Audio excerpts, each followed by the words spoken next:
This is a book typical of many. It is called Sex Jungle. I would like to read you a passage from this book, not because it is particularly obscene, but because it portrays a philosophy that is aimed at our young people. Sex, that's a kick. Sure, a damn good one. A guy can't ever get enough of that. Drinking, that's another kick. An okay kick. Marijuana, sure. M's good, too, if you don't let it get the upper hand with you.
Stimulating, mind-expanding, safer to use than alcohol. It's the in thing, the hula hoop of the jet generation, and as much a part of growing up as smoking corn silk behind the back fence. Such are the myths concerning marijuana, myths that lull thousands of young people into experimenting with a noxious weed. The facts are otherwise. Marijuana is an intoxicating, mind-muddling drug. Its use can lead to abnormal behavior, to psychological dependence, and to abuse of other drugs. The human brain, after all, is made for thinking, not fumigating. It's hardly a tinker toy for experimenting with drugs. This is John Smith, honor student, football star, Vietnam veteran. Yet, somewhere along the way, he chose the road to anarchy and self-destruction. Now, why should a normally decent, normally intelligent young person like John Smith choose the road to communism over America and freedom? For one thing, our youth of today are the object of the most extensive, intensive, diabolical campaign ever conceived. Organized and directed by our and their worst enemies. On many of our nation's platforms, radical speakers make a well-paid living going around, many of them subsidized by the communists, telling our young people what's wrong with America. There should be more shooting than looting. That's the only thing I agree with. Black folks are trying to loot when they should be shooting. If you're going to loot your gun store. Rabble-rousers like Rap Brown calling on student bodies to carry guns.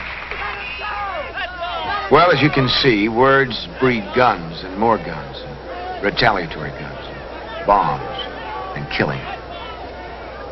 And not by our friend John here, so far. In fact, he's a prime example of what's wrong today. To begin with, he's a victim of irresponsible parentage.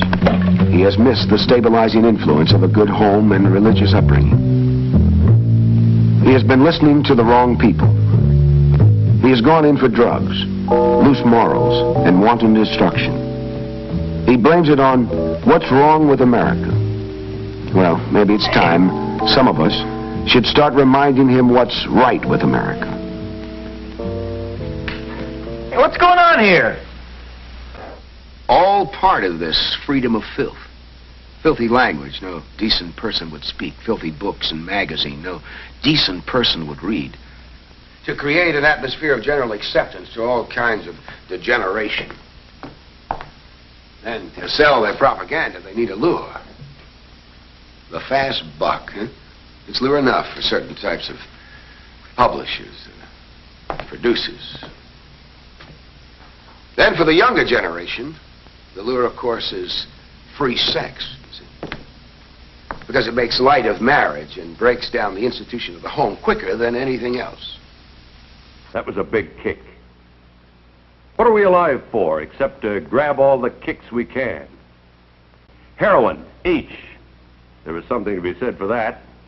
I'd tried it. But horse isn't such a good kick because it takes more than it gives. And before long, you use it and you don't get any kick. And there are certain circumstances I could explain to you sometime when you're not engaged with that cigarette. This? Yeah, it is marijuana, isn't it? It's only a question of time before it's legalized. Let's not smack, you know. I don't go for heroin. No, no one goes directly to heroin. But nearly everyone on heroin started with marijuana. That's why there are people that want to legalize marijuana. They figure if they can get the young people of this country onto hard drugs, they can destroy your generation, or in this generation. One joint wouldn't do all that much unless it was pretty powerful, but I think if you just wanted to relax a little bit, that's why a lot of people smoke. Communist. Now, Doc, let us not get uptight. The drugs have already gotten a frightening hold in this country, mostly on our young people. A coffee house is a great idea for kids. You know, a place of our own without a lot of parents peering down our backs.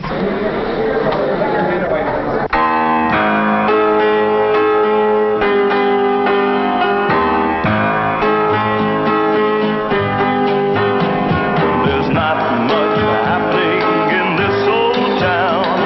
They roll up the streets when the sun goes down. What we need, I'm telling you true, is a coffee house rendezvous. This age group is in an age of questioning. They're looking for answers, and the home maybe aren't interested in your concerns as much as your fellow students would be. That's what I'm finding, but a joint usually always takes you high, gets you high, and martini, you just feel a little bit better. You don't really get to the point where you can't drive a car or anything. Freedom of filth. Tend to attract a rather circumscribed clientele. There are a group of cool people on campus, not meaning it derogatorily, but just people who consider themselves swinging. And if you consider yourself swinging, well, you just have to go to the coffee house. Marijuana? Well, I think it's a good thing. The idea of a coffee house in a church is kind of strange, but it's really worked out very well. Marijuana, all the further away she stays, the better. I think that the Brethren Coffee House is a great place to go.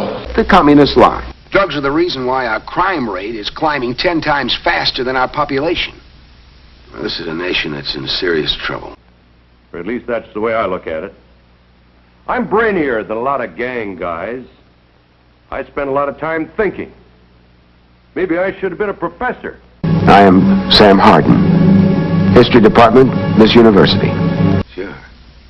But the single, all-out, deadly purpose is the destruction of this country. See, our enemies, headed and masterminded by worldwide communists, movies and stage shows no decent person would sit through. All of this filth. To what purpose?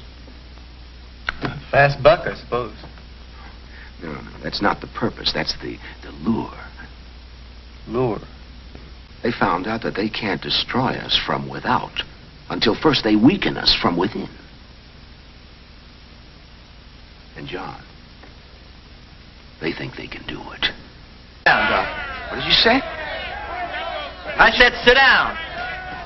Those are our commandos out there. Well, wake up, Doc. This country's already over the brink. It's down the drain. You talk about an America that no longer exists.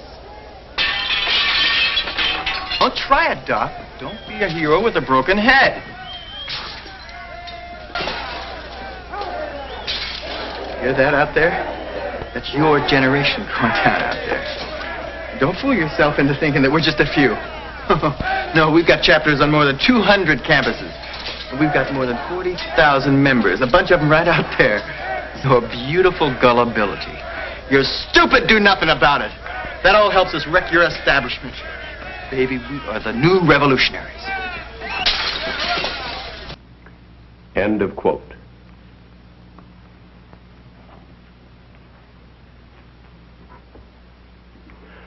I repeat, my friends, I have not shown you these pictures and quoted from this material merely to shock you or make this presentation sensational.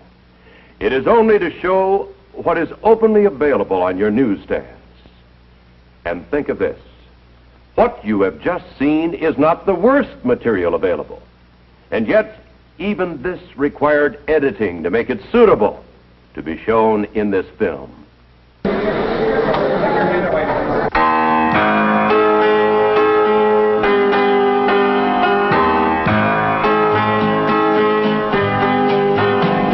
There's not much happening in this old town.